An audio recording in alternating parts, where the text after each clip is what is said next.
आप सबका हृदयस्थ और अंतस्थ भाव से हम स्वागत और अभिनंदन करते हैं। एक बार जोरदार तालियों से आप सभी का स्वागत और अभिनंदन।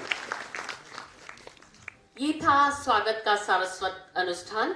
हमने माननीय का स्वागत हरियाली, खुशहाली और वृद्धि के प्रतीक पौधा भेंट कर किया, आपका सूत की माला से स्वागत किया। और मौन का मन मुखर नहीं होता, हर शब्द कल्याण कर नहीं होता, ब्रह्म से हीन सृष्टि लगती है जब स्वागत में शब्द नहीं होते। आपका बहुत बहुत स्वागत, बहुत बहुत अभिनंदन। और संस्थान के बारे में एक संक्षिप्त रिपोर्ट महानिदेशक महोदय से अनुरोध करना चाहेंगे, आप एक संक्षिप्त रिपोर्ट हम तक पहुंचाएं।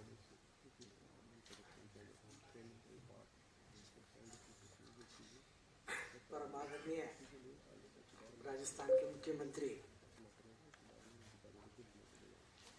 श्री अशोक गहलोत जी साहब, प्रदेश के मुख्य सचिव निरंजन आर्य साहब, प्रदेश के डीजी एमएल लाटर साहब, डीओपी के प्रिंसिपल सेक्रेटरी हेमंत गेरा जी, यहाँ उपस्थित अन्य अधिकारीगण और नए नए चयनित होकर ट्रेनिंग में आए सभी ट्रेनिंग ऑफिसर्स, मैं सबसे पहले एचसीएम रीपा की ओर से माननीय महोदय को और अन्य सभी डिग्निटरीज को स्वागत करता हूँ। साथ में जो नए चयनित होकर जो ट्रेनिंग्स आए हैं उनको भी मैं शुभकामनाओं के साथ स्वागत करता हूँ। माननीय ये संस्था 1957 में पहली बार जोधपुर में स्थापित हुई थी, ओटीएस के नाम से। उससे पहले राजस्थान में चयनित अधिकारीगण इलाहाबाद में जाके ट्रेनिंग लिया करते थे।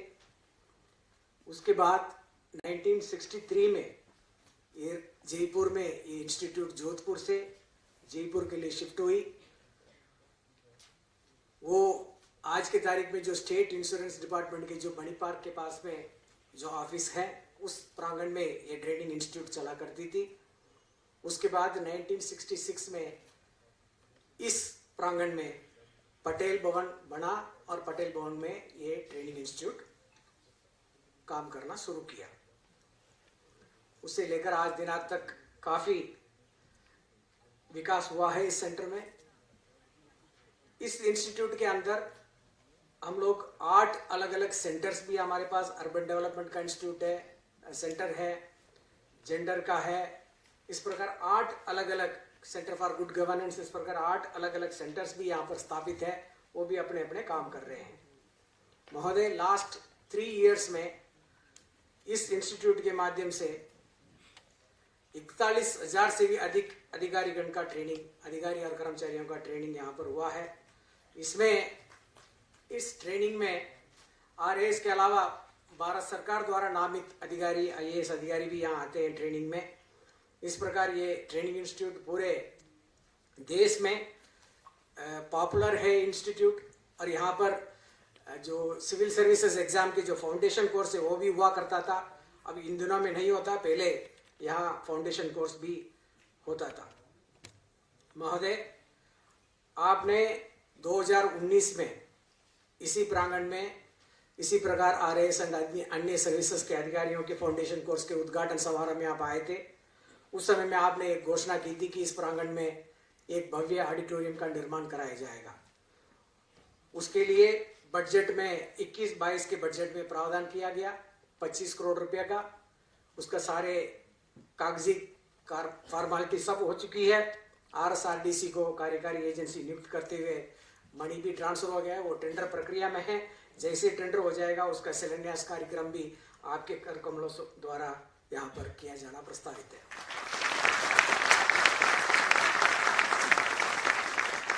माननीय महोदय, हाल ही में 24 करोड़ रुपए के खर्चे में एक नया हॉस्टल का यहाँ पर निर्माण किया गया था। उसका उद्घाटन आपके कर कमलों द्वारा कुछ दिनों पहले किया गया था। वो हॉस्टल अपने आप में एक 5 स्टार होटल से कम नहीं है, सारे फैसिलिटीज उसमें हैं। अब आज के तारीख में पूरे देश में जो एग्जीक्यूटिव ट्रेनिंग है वो करने के लिए हम सक्षम हैं। उस प्रकार की फैसिलिटी उसमें आज के तारीख में मौजूद है। महोदय, मैं इस मौके को फायदा उठाते हुए मैं आपसे निवेदन करना चाहूँगा, हमारे जो ओल्ड हॉस्टल है वो बहुत पुराना है, उसको अपग्रेड करने की आवश्यकता है। वो लगभग 10 करोड़ रुपए यदि हमें मिलेगा तो उस हॉस्टल को भी हम एक ए क्लास हॉस्टल के रूप में उसको विकसित करने में हम लोग सफल होंगे।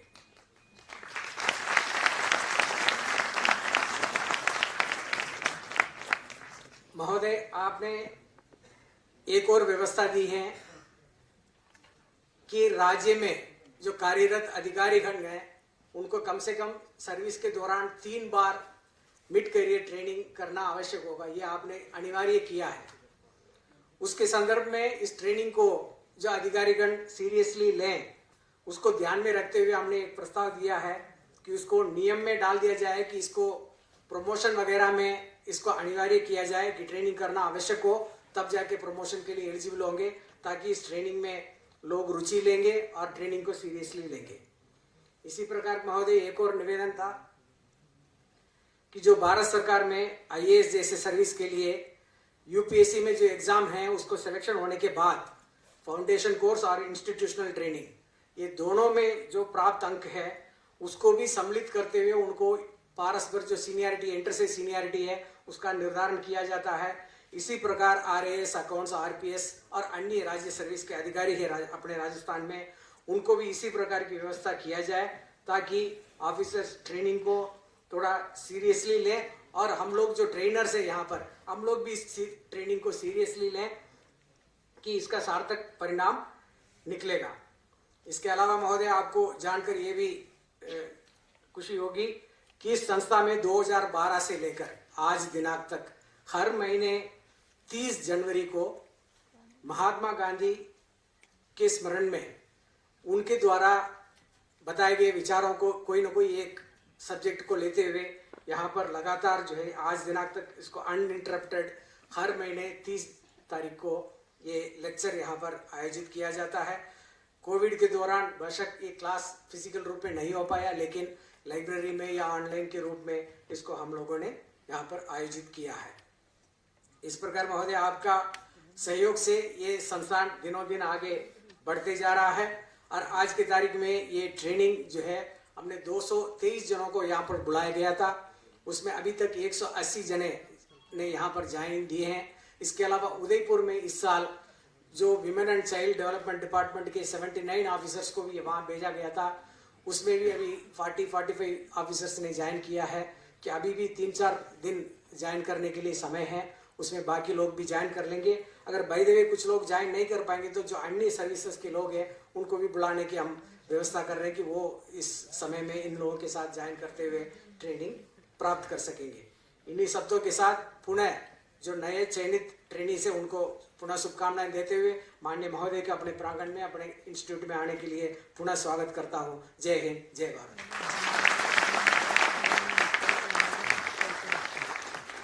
धन्यवाद, बहुत बहुत धन्यवाद महानिदेशक महोदय।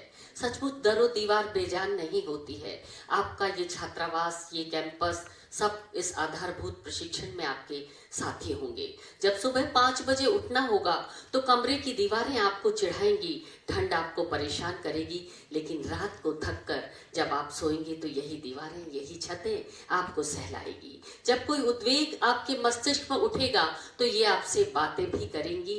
यही दरों दीवारों को आपको पहचानने के लिए इशारा किया हमारे महानिदेशक महोदय ने। और माननीय मुख्य सचिव महोदय श्री निरंजन कुमार आर्य जी, आपसे अनुरोध उद्बोधन के लिए।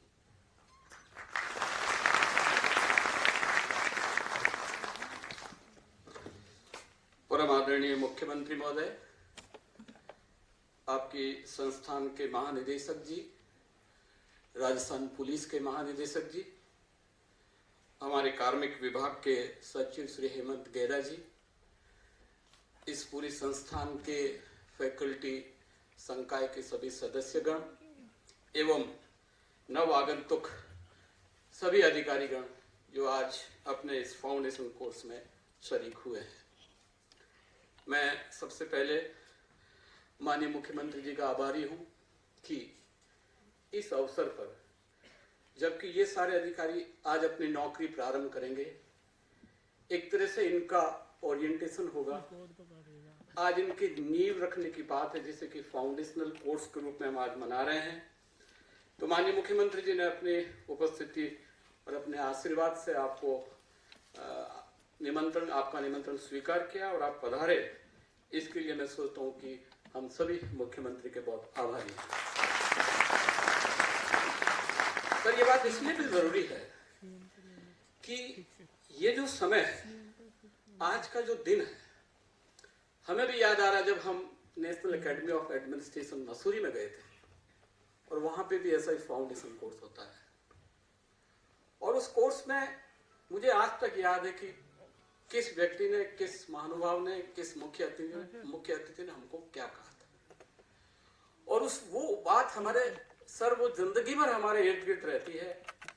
हमारे को नौकरी में किस तरह से काम करें, कैसे हमको संचालित होना है, कैसे हमारा प्रशासनिक जीवन चलेगा, ये जो फाउंडेशन कोर्स का समय है, मैं सोचता हूँ ये एक बहुत बड़े माइलस्टोन है। और इसीलिए मैं आप सभी कर्मचारी अधिकारियों को भी आपके इस नौकरी में प्रवेश पर बहुत बहुत बधाई देता हूँ कि आप राजस्थान के निर्माण में, राजस्थान को आगे बढ़ाने में एक महती भूमिका निभाने के लिए आपको जिम्मेदारी इस व्यवस्था से मिली है और इसीलिए आप सभी भी बधाई के पात्र हैं।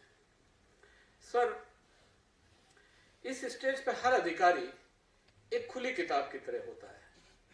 जिस समाज से व्यक्ति आया है, जिन परेशानियों को, जिन व्यवस्था को, जिस सिस्टम से और जिस सामाजिक ढांचे से वो व्यक्ति ऊपर उठ के आया है, उसकी अपनी एक पृष्ठभूमि है, उसका अपना एक बैकग्राउंड है, उसकी अपनी सोच है।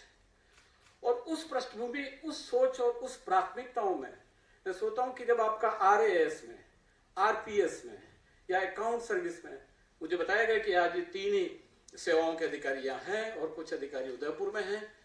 तो ये जो आपकी सेवाओं का जो आपको आवंटन हुआ, मैं सोचता हूं कि दूसरा प्रश्न आपके दिमाग में आया होगा कि अब हमको RAS के रूप में कार्य करना है। कुछ अधिकारी सोच रहे हैं वो हमको अभी पुलिस अधिकारी के रूप में कार्य करना है। और उसी तरह से अकाउंट सर्विस, लेखा सेवा, उद्योग सेवा, पर्यटन सेवा। तो इस तरह से राजस्थान की जो गवर्नेंस है, और ये आप सभी सब पोस्ट ग्रेजुएट या ग्रेजुएट हैं, और आजकल तो इंजीनियर्स और डॉक्टर्स और चार्टर्ड अकाउंटेंट्स और बड़े बड़े विशेषज्ञ लोग भी इन सेवाओं में आ रहे हैं। तो हम सभी सोचते हैं कि सामूहिक रूप से किस तरह से राजस्थान राज्य के सर्वांगीण विकास के लिए हमारे कंधों पे जो जिम्मेदारी हमको दी जाए, हम उसको उठाएं। और ये कर्तव्य हमारा सबका, ये हमारी जिम्मेदारी है कि उस व्यवस्था में, राजनीतिक नेतृत्व के निर्देश में, उस व्यवस्था के अंतर्गत रहते हुए हम हमारी जिम्मेदारियों को निभाएं। तो मैं सोचता हूं कि आप सभी आज इस बात को तय करें, इस बात का प्रण करें और इस बात को पक्का करें कि जो सेवाएं, जो सर्विस, जो नौकरी, जो जिम्मेदारियां आपको आने वाले 30 साल, 35 साल या बल्कि 38 साल में मिलने वाली है, उसको आप किस तरह से निभाएंगे, किस तरह से अपनी ड्यूटीज करेंगे, इसका एक रूपरेखा, इसका एक कच्चा चिट्ठा, इसका एक तय करके एक निश्चित भाव से आपको इस एकेडमी में तय करना है। हमें यह सोचना है कि इस समय समाज की जरूरत क्या है। देखिए, प्रशासनिक सेवाओं की जो भूमिका होती है वो उस समाज के अनुरूप होनी होती है। अमेरिका या पश्चिमी मुल्कों में जहां की विकास बहुत आगे बढ़ चुका है, वहां पे सिविल सेवाओं की भूमिका दूसरे रूप में है। वहां पे आजकल BPL की या पानी की लाइन की या बिजली की या सड़क टूट गई या गेहूं नहीं मिलता है या अस्पताल नहीं है, वो वहां पे समस्याएं नहीं है, क्योंकि वो एक समाज उस प्रगति और विकास के आगे बढ़ चुका है। तो वहां की सिविल सेवाएं हैं, उनका रूप अलग है, उनका काम अलग है, उनकी जिम्मेदारियां अलग है। लेकिन जो अर्ध विकसित या विकासशील मुल्क है जिसमें हम आते हैं, भारत है और भी कई मुल्क हैं, उनके सामाजिक व्यवस्थाओं को हमको अध्ययन करना पड़ेगा कि हमारा समाज इस समय किस अवस्था में है, हमारी क्या आवश्यकताएं हैं, हमें इस विकास की दृष्टि से किन किन चीजों को, प्राथमिकताओं को में रख के हमारी योजना में डालना है और योजना में डाल के उनको हम क्रियान्वित करना है। अगर हमारे समाज के आदमी अगर पानी की समस्या है तो हमारी प्राथमिकता पानी होगी। अगर हमारी बीमारी की समस्या है तो हमारी प्राथमिकता हॉस्पिटल बनाने की होगी। अगर हमें शिक्षा की जरूरत है तो हमारी प्राथमिकता इंग्लिश मीडियम के स्कूल की होगी, जो कि माननीय मुख्यमंत्री जी ने एक बहुत बड़ी पहल लेकर राज्य में प्रारंभ करी। तो ये प्रशासनिक दृष्टिकोण जो है, प्रशासनिक उपागम है, जो अप्रोच है, वो हमेशा उस समाज की आवश्यकताओं पर आधारित होना चाहिए। और इसलिए दूसरी बात मैं आपको ये कहना चाहूंगा कि आप, और मुझे पूरा विश्वास है कि अधिकतर लोग आप राजस्थान के रहने वाले होंगे, हो सकता है कुछ लोग बाहर से भी आए होंगे, पर वो भी पड़ोस के राज्यों से आए होंगे, तो कमोबेश स्थिति वहां भी ऐसी होगी। इसलिए हर अधिकारी को यह भी सोचना चाहिए कि जो जिस समाज से मैं आया हूं या जिस व्यवस्था से मैं आया हूं, उसमें किस प्रकार के प्रशासन की जरूरत है, और वो रूप और वो मॉडल हमको देना चाहिए। और इसलिए मैं एकेडमी के डायरेक्टर साहब को भी ये कहूंगा कि ये जो समसामयिक अध्ययन है समाज का, और उस सामाजिक समसामयिक अध्ययन को किस तरह से प्रशासनिक ढांचे में तब्दील किया जाए, और तब्दील करके इन अधिकारियों को उसके प्रति मोटिवेट किया जाए, उसके प्रति इनको आगाह किया जाए, उसके प्रति इनको बताया जाए कि किस तरह से हमें प्रशासनिक जीवन में वो काम करना है। और तीसरी बात मैं ये कहना चाहूंगा, जो हम अपेक्षा करते हैं, जो एक अधिकारी के बारे में सोचा जाता है, समय था जब अधिकारियों की बड़ी समाज में प्रतिष्ठा थी, समय था जब लोग विश्वास करते थे कि साहब अब तो RSSDO लग गया, या आज भी लोग कहते हैं साहब कि जहां भी कोई छोटा मोटा झगड़ा होता है तो साहब के पास लोग आते हैं और कहते हैं साहब निष्पक्ष अधिकारी को आप लगा दो, आप अच्छे अधिकारी को लगा दो। तो ये जो छवि है, ये अधिकारियों की जो छवि आगे से आगे चलती है। आप अगर SDM लगेंगे, आप उस समय कैसा काम कर रहे हैं जो SDO, मैं आपको ये आगाह करना चाह रहा हूं कि जो SDO-शिप में आप काम करेंगे, ACM के रूप में आप काम करेंगे, BDO के रूप में आप काम करेंगे प्रारंभिक वर्षों में, वो छवि आप जब तक रिटायर होंगे तब तक आपके साथ चलेगी। और राजस्थान एक ऐसा इनफॉर्मल सिस्टम है प्रशासन का, जहां पे सब चीज सबको पता चलती है। अगर बांसवाड़ा में कोई BDO साहब क्या कर रहे हैं, ये भी माननीय मुख्यमंत्री जी को पता रहता है। गंगानगर में कोई SDM साहब क्या काम कर रहे हैं, ये भी मुख्य सचिव को पता रहता है। तो ये जो इनफॉर्मल सिस्टम है, और इस इनफॉर्मल सिस्टम में मैं सोचता हूं कि आपको अपनी छवि, अपनी प्रतिष्ठा, अपनी नेक नियति, अपनी ईमानदारी, और जो एक सद्भाव और जो व्यवस्था आपसे अपेक्षा कर रही है, उसको आप बनाए रखें। और ये जब आप बनाए रखेंगे तो आपका कैरियर आगे चलेगा। जब भी माननीय मुख्यमंत्री महोदय के समक्ष या अधिकारियों के समक्ष से पत्रावली आती है और बात होती है, तो सबसे पहला प्रश्न ये होता है कि यार ये अधिकारी है कैसा। 1000 अफसर हैं, 1500 अफसर हैं, सबके बारे में तो इतना हो नहीं पाता, इसलिए पूछताछ की जाती है कि अफसर कैसा है। साहब अफसर बहुत मेहनती है, साहब अफसर बहुत ईमानदार है, साहब अफसर बड़ा स्ट्रिक्ट है। ये पैमाने हैं हमारे कार्यों के, हमारी कसौटियों के पैमाने हैं, और ये मैं सोचता हूं कि आपको अपनी इन कसौटियों पे खरा उतरना चाहिए। और अगर आप प्रारंभ के वर्षों पे इन पे खरे नहीं उतरोगे तो क्या कहा जाएगा, अफसर ढीला है साहब, अफसर का थोड़ा मामला सही नहीं है, अफसर का व्यवहार खराब है। तो मैं सोचता हूं कि ये समय है कि आपको इन चीजों पे प्रारंभ में अपने करियर में तय करना चाहिए कि आप अपने आप को कैसे अधिकारी के रूप में स्थापित करना चाहते हैं। क्या आप एक अपनी छवि ईमानदार अधिकारी की बनाना चाहते हैं? क्या आप एक सक्षम और मेहनत कश अधिकारी के रूप में देखा जाना चाहते हैं? और क्या आप है जो मतलब अभद्र भाषा और व्यवहार खराब करने वाले अधिकारी के रूप में? तो हमें अपना नौकरी का कैरियर बनाना है। और एक बात मैं और कहूंगा कि इस सिस्टम में सबको अवसर मिलता है, कोई जरूरी नहीं है कि सब ये होना चाहिए या वो होना, ऐसा कुछ नहीं है। मैं आपको ये कहना चाहता हूं, और विशेषकर माननीय मुख्यमंत्री जी के लिए तो मैं कहना ही चाहूंगा कि अगर योग्यता है, अगर आपकी सक्षमता है, और अगर आपकी सूटेबिलिटी है, तो मैं सोचता हूं कि आपको कोई रोक नहीं सकता। ठीक है, कुछ समय के लिए आगे पीछे हो सकते हो, लेकिन जिंदगी में ये तय करके चलो कि अगर हम सही काम करेंगे, अगर हम ईमानदारी से चलेंगे, अगर हम मेहनत से नहीं डरेंगे, तो इस 35 साल की 30 साल की नौकरी में ठीक है छोटे मोटे विचलन, छोटे छोटे अपविचलन आ सकते हैं, लेकिन बहुतायत रूप में आपका करियर बहुत उज्जवल होगा, आपकी छवि उज्जवल होगी। और मैं सोचता हूं कि आपके इस फाउंडेशन कोर्स में और इसके बाद होने वाली ट्रेनिंग में इन चीजों पे आपको ध्यान देना चाहिए। और मैं अपेक्षा करता हूं वेंकट साहब से कि अपने कोर्स में, अपने करिकुलम में, इनके दैनिक जीवन में, इनके कार्यक्रम में इन चीजों को समाहित करें, ताकि ये एक सक्षम, सफल एवं जिसे कहना चाहिए कि योग्य अधिकारी बनकर राजस्थान की सेवा कर सके। Thank you very much.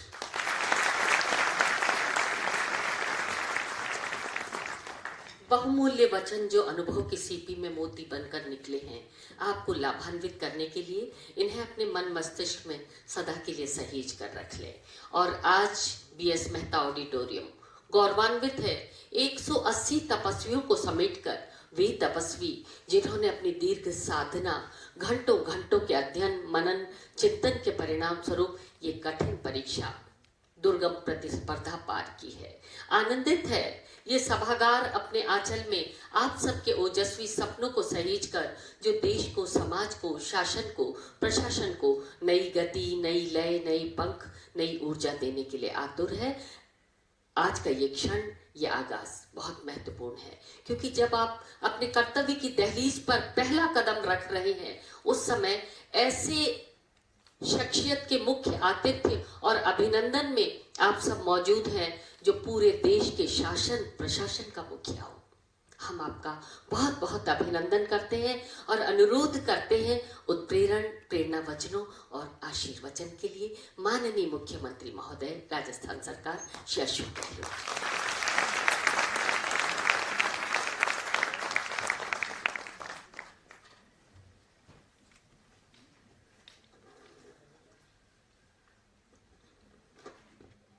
मुख्य सचिव श्री गिरिंद्र आर्य जी, डीजीपी साहब एम.एस. लातर साहब, प्रिंसिपल सेक्रेटरी डीओपी हेमंत गेरा जी, डीजी दीपा आर वेंकटेश्वरन जी, यहाँ उपस्थित अन्य फैकल्टी मेंबर्स और अधिकारीगण और सर्विस की जो ट्रेनिंग प्राप्त करेंगे तमाम भाई और बहनों, मुझे खुशी है कि आज आपके इस फाउंडेशन कोर्स के वक्त में आने का मुझे सौभाग्य मिला।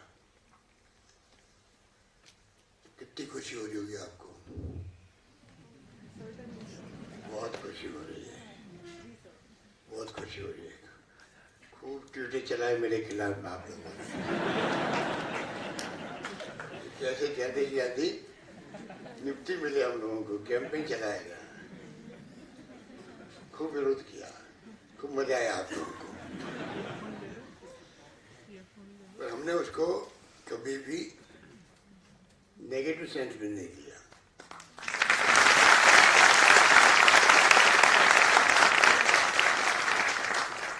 और लेना भी नहीं चाहिए। और आपको मैं कहना चाहूंगा, जिंदगी के अंदर आप भी मेरी वाली अप्रोच रखोगे,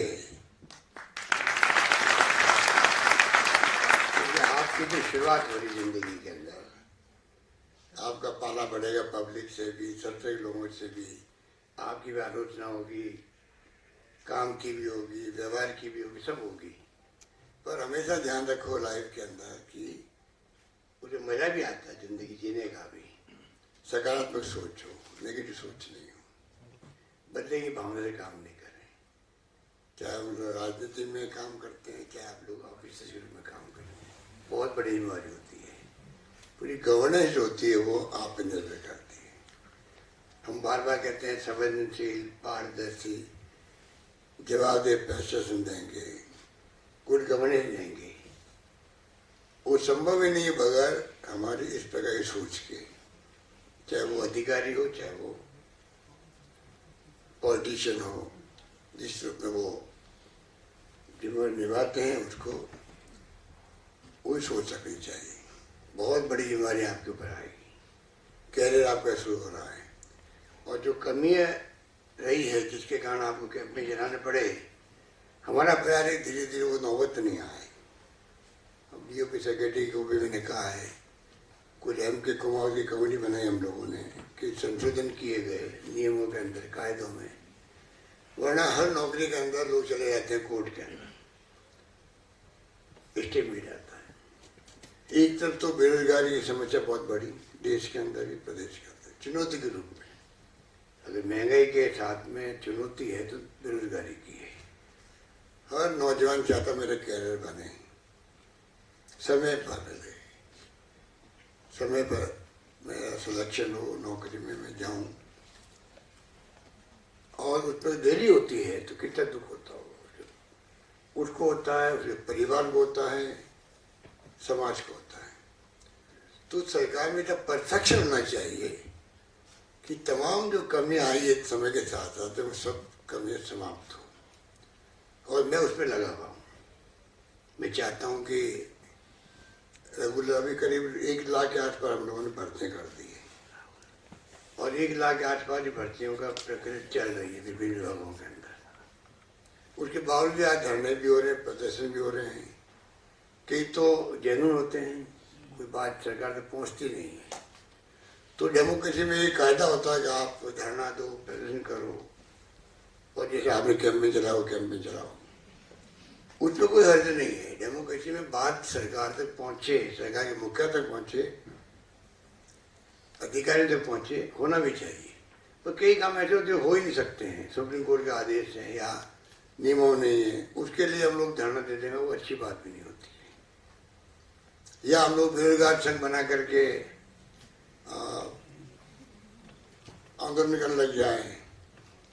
अब जैसे एक मांग उठ रही है कि 30,000 की 50,000 कर दो।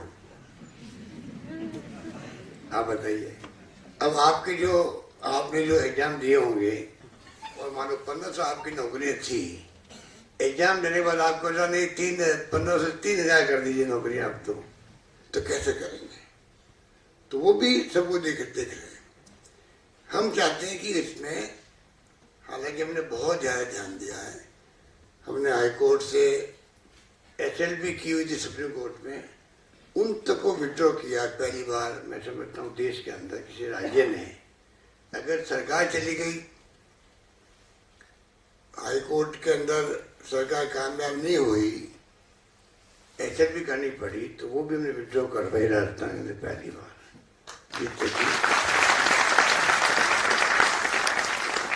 मतलब कहने का मतलब कोशिश करी कि रिलेंस से रख के कैसे हम लोग नौकरी दे रहे हैं।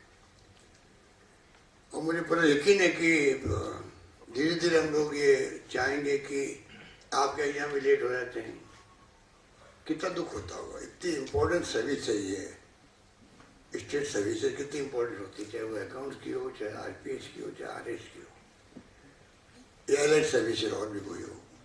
और उसमें अगर डिले होता है बिना कोई कारण के, कितना दुख होता है। जैसे मैंने कहा, हम चाहते हैं कि UPSC की तरह एग्जाम टाइम पे हो। सबको मालूम रहे भी हाँ अगले साल इस तारीख को एग्जाम होंगे, नियम कायदों में कोई तकलीफ नहीं आए, बार बार कोई हाईकोर्ट में जाने की नौबत आए किसी भी नौकरी के अंदर। टाइम पे एग्जाम, टाइम पे परिणाम हो। पेपर लीक की जो शिकायत आती है, अब UP के अंदर भी वापस एग्जाम हो रहे हैं, वहाँ भी पेपर लीक हो गए। ये नई एक प्रकार से स्थिति बन गई, गैंग बन गई है। वो इस प्रकार का काम करती है जिससे कि लोगों को तकलीफ होती है, कॉन्फिडेंस खत्म होता है, क्रेडिबिलिटी खत्म होती है एग्जाम की भी। तो ये तमाम बातें जो है हम दूर करना चाहते हैं। और आपका बहुत लंबा फ्यूचर है। मैं चाहूँगा कि आप लोग अपने जीवन को, जैसे मैंने कहा, मेरा तो हमेशा 20 साल पहले मैं मुख्यमंत्री बना था पहली बार, तब से मैं लगातार कहता हूँ कि गुड गवर्नेंस, पारदर्शी, जवाबदेह और संवेदनशील, अगर 3 बिंदु आप पकड़ लोगे लाइफ के अंदर, आपको जिंदगी में जब आप सर्विस में आगे बढ़ते रहेंगे तो एक आपको अलग जिंदगी जीने का आनंद का अनुभूति होगी आपको, क्योंकि वहाँ संवेदनशीलता भी होगी, आप में ट्रांसपेरेंसी भी होगी, और जवाबदेही आप महसूस करोगे कि जहाँ हम बैठे हैं, सिलेक्शन हुआ है, वहाँ हमारी बहुत बड़ी जवाबदेही है।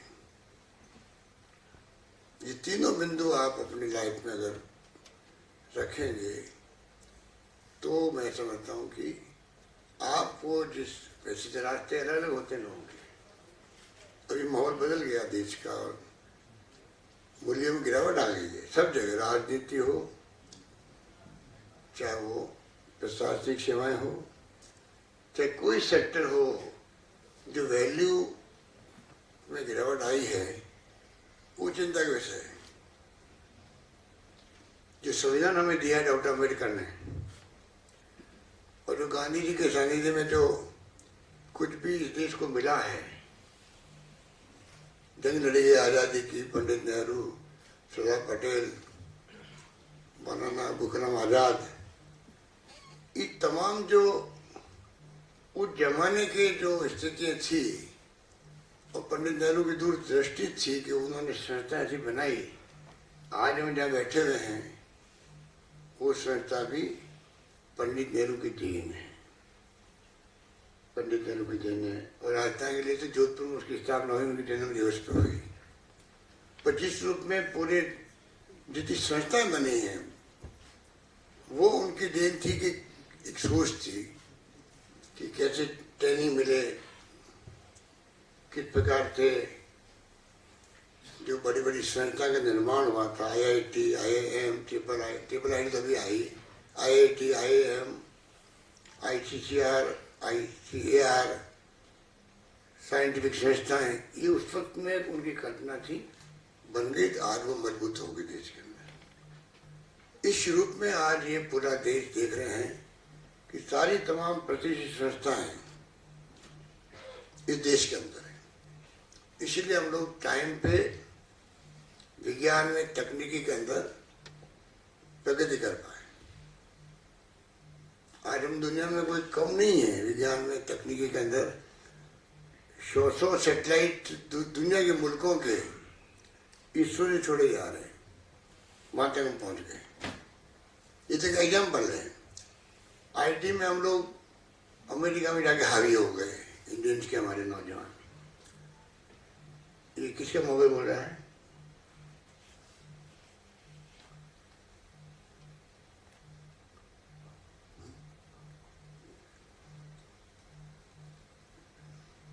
ये जो स्थिति है,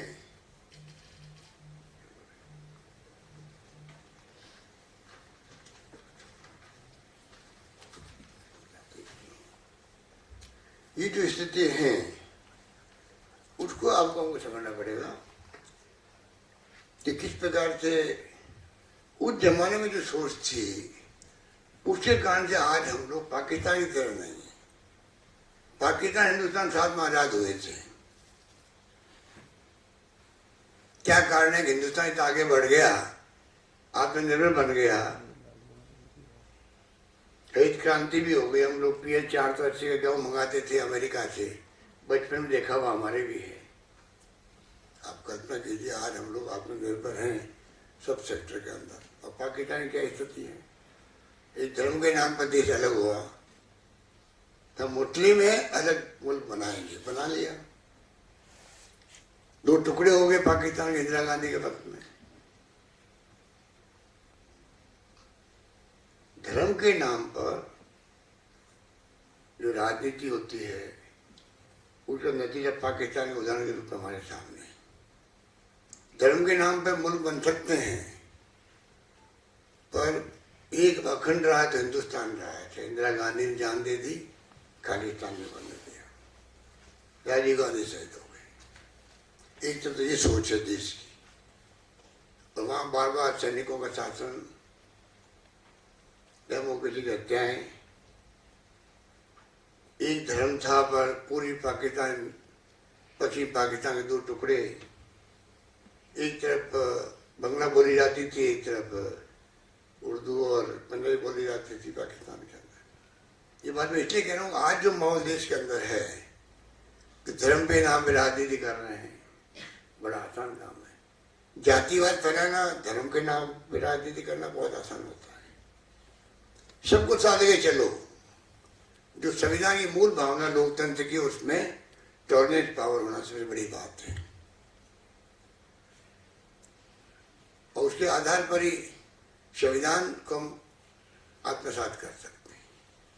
पर आज माहौल है जो कुछ भी चल रहा देश के अंदर, आदि तनाव है, अविश्वास है, सद्भावना का माहौल कम हो गया है, कम होता जा रहा है। अलग अलग धर्मों के नाम पर, जाति के नाम पर। और दुख इस बात का होता है कि नई पीढ़ी भी आज जो है, जातिवाद तो खत्म हो जाना चाहिए था अभी तक 70 साल के बाद में, अभी भी जातिवाद भी है, छुआछूत भी है, जो मानवता पर कलंक है कि एक मानव दूसरे मानव के साथ में छुआछूत करे। इससे बड़ा कलंक क्या हो सकता है? ये बात मैं इसलिए कह रहा हूँ, आज का जो माहौल है उसको भी आपको फेस करना है। ट्रेनिंग के बाद में आप जाएंगे जब इलाकों में तो तमाम बातें आएगी, आपको बहुत धैर्य के साथ में समझदारी से चिंतन मनन करके आपको फेस करना है उनको, जिससे कि आप वहाँ के प्रशासनिक दृष्टिकोण से गुड गवर्नेंस दे सकें, जैसे कि वहाँ आप सभी धर्मों के वर्गों के लोगों के साथ लेके चल सकें, तनाव पैदा नहीं हो, वायलेंस नहीं हो, कई बार दंगे बढ़ जाते हैं और कई एसडीओ अच्छा काम करते हैं, ईडीएम अच्छा काम करते हैं, कलेक्टर कंट्रोल कर लेते हैं, डीवाईएसपी सीआई कंट्रोल कर लेते हैं, कई जगह नहीं कर पाते हैं, अलग अलग पर्सनलिटी बन जाती है। तो अगर सोच आप इस ट्रेनिंग में उस लेवल के लेके चलोगे तो मैं समझता हूँ आप सारे काम आपकी खुद की क्रेडिबिलिटी होगी। अगर आप खुद अच्छे ईमानदार संजीदा कुशल प्रशासक के रूप में काम कर रहे हो और धाक जम गए क्षेत्र में, आधा काम आपका हल्का हो गया, पब्लिक आपको साथ देगी, आप कामयाब रहेंगे अपने कर्तव्य के अंदर, जिम्मेवारी के अंदर। ईमानदारी वो चीज है लाइफ के अंदर जिससे समाज बहुत ज्यादा प्रभावित होता है और आधा काम हल्का हो जाता है आपका। ये मैंने अनुभव खुद ने अपने लिए किया है। हम जब मैं केंद्र में 3 बार मंत्री बना हूँ, इंदिरा गांधी के साथ में, राजीव गांधी के साथ में, नरसिम्हा राव जी के साथ में, और मुझे पोर्टफोलियो कभी मिलता टूरिज्म का, कभी मिलता सिविल एविएशन, कभी मिलता स्पोर्ट्स, कभी मिलता मुझे टेक्सटाइल, और मुझे चारों की कोई जानकारी नहीं। यही बात लागू थी पूरे देश के अंदर तमाम मंत्रालयों के अंदर, चाहे राज्य में हो चाहे केंद्र में, जो मंत्री बनते हैं उनका जुड़ने बैकग्राउंड वो हो जिसका विभाग संभाल रहे हैं, इक्का दुक्का छोड़ दीजिए।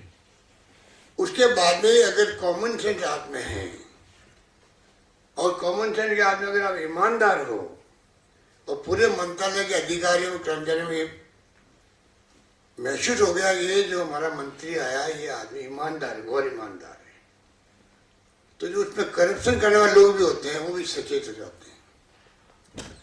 ईमानदार लोग होते हैं उनका कॉन्फिडेंस बढ़ जाता है और आप मंत्रालय को संभालने में कामयाब हो जाते हो। आप खुद ही अगर भ्रष्ट हो तो ना तो आप कानून व्यवस्था संभाल सकते हो, ना प्रशासनिक जो आपको जिम्मेदारी दी गई वो कर सकते हो, ना आपको जो फैसले सरकार करना चाहती है या कर रही स्टेट लेवल पर इम्प्लीमेंट नहीं कर सकते हो, करवा नहीं सकते हो। जो वेलफेयर स्कीम्स हैं गरीब को लाभ मिलना चाहिए थे, गरीब को, दलित को, किसान को, मजदूर को, उस तक पहुंचते नहीं है। केवल स्कीम ऐसी अच्छी बनती है पर स्कीम का लाभ गांव तक पहुंचता ही नहीं है। मैं आपको एक अनुभव बताऊं मेरा, मैं पहली बार जब मुख्यमंत्री बना पूरे देश में एकमात्र राजस्थान था जहाँ मैंने एक स्कीम चलाई, मुख्यमंत्री जीवन रक्षा कोर्स। अब तो हमने दवाएं फ्री, टेस्ट फ्री, 5 लाख का चिरंजीवी योजना लेके आ गए, अब तो बहुत आगे बढ़ गए हैं।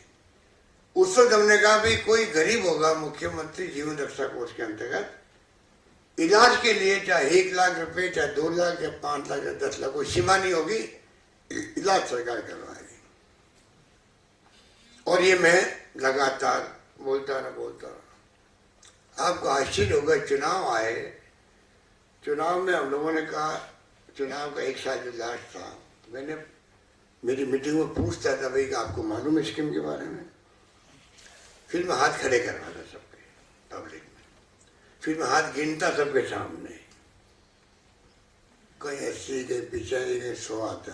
तो मैं ये पूछता उनको, आप जो 1000 लोग बैठे हुए हो या 5 लोग बैठे हुए हो, अगर आप सबको अगर स्कीम की जानकारी होती तो आप अपने गांव में उन गरीबों को कितना बड़ा कर सकते थे जिनके लिए स्कीम बनी है, उनके लिए 1 रुपया नहीं।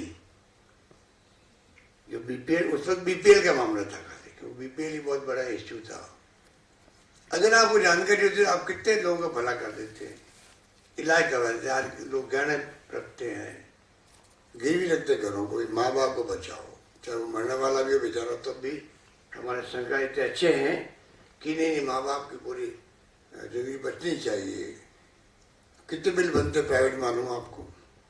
अभी हमने चिरंजीवी योजना लेके आए हैं, अगर ये जानकारी में नहीं होगी लोगों के अभी भी कुछ परसेंट ऐसे हैं जहाँ तक ये योजना नहीं पहुंची, अभी तक भी नहीं पहुंची। 850 रुपये लेते हैं हम पैसे वालों से, 850 रुपये देने के लिए तैयार नहीं व्यक्ति कोई, ऐसे लोग भी हैं।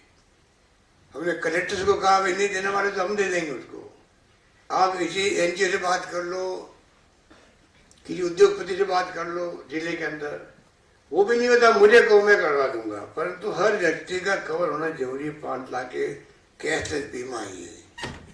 बड़े बड़े बिल बनते हैं प्राइवेट में या गवर्नमेंट में, सब फ्री करते हैं।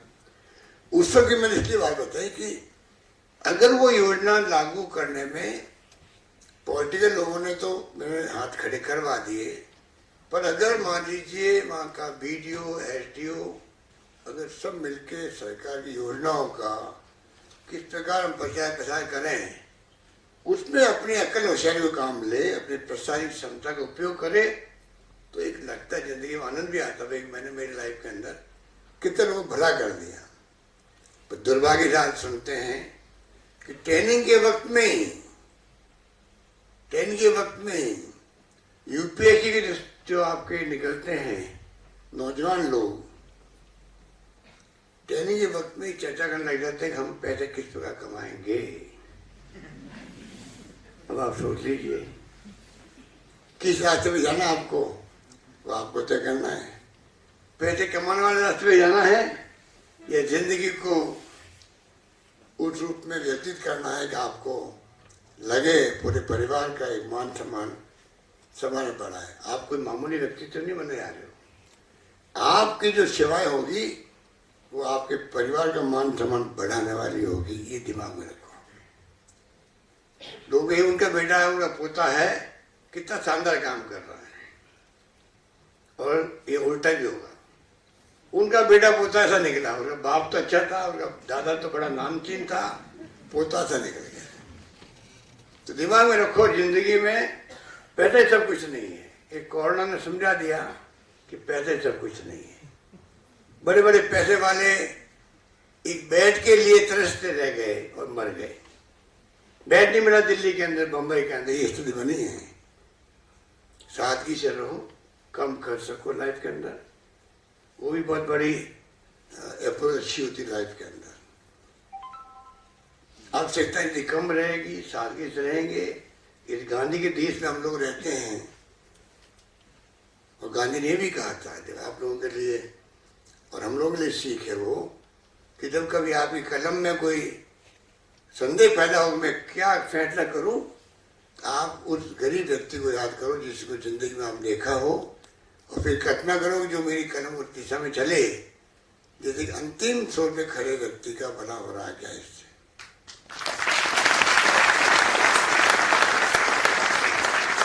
तो ये तमाम बातें आपका तो खजाना भरा पड़ा है। कम से कम मेरे कहने से आप गांधी जी की जीवनी जो है सत्य के प्रयोग, या तो कुछ लोगों ने पढ़ी होगी, कितने लोगों ने पढ़ी, हाथ खड़े करो। गुड, कोई बात नहीं, 8-10 लोगों ने खड़े किए, ईमानदारी रखी आप लोगों ने, यदि हाथ खड़े नहीं कर दिया आपने, ये आपका प्लस पॉइंट है, उसके लिए मैं बधाई देता हूँ आपको। 7-8 हाथ खड़े वैसे अच्छा लगा मुझे। पर गांधी जी की जीवनी बैठे हमारे मिश्रा जी, ये खुद ही गांधीवादी व्यक्ति हैं।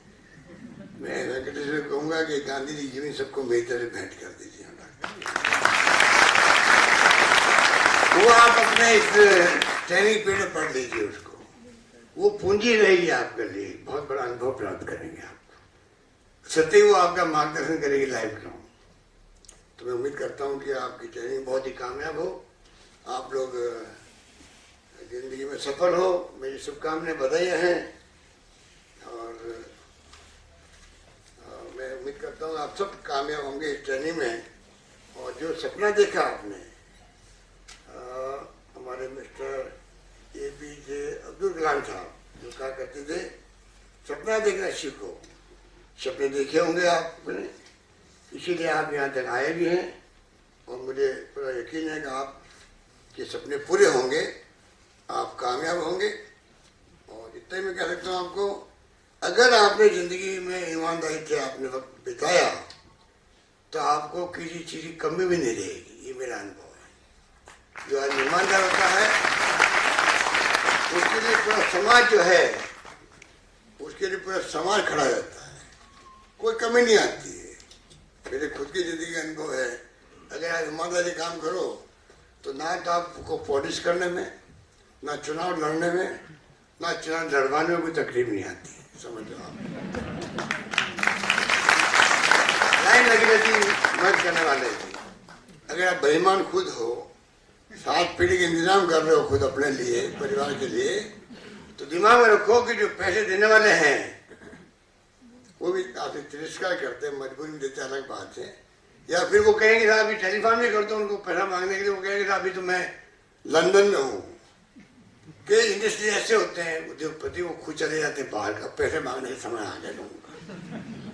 तो तमाम अनुभव मैंने प्राप्त कर लिए हैं, इसलिए मैं अपने अनुभव को शेयर आप के साथ कर रहा हूँ आपके इंटरेस्ट के अंदर। अंतिम जो लिख के दिया मुझे मेरे स्टाफ ने, जो स्पीच लिख के दी, इसमें एक पॉइंट था, बापू के आश्रम में गीत नियमित रूप से गाया जाता था, वैष्णव जन तो तेने कहिए जो पीर पराई जान ले, पर दुखे उपकार करे तो है मन अभिमान न आन दे। धन्यवाद। जय हिंद।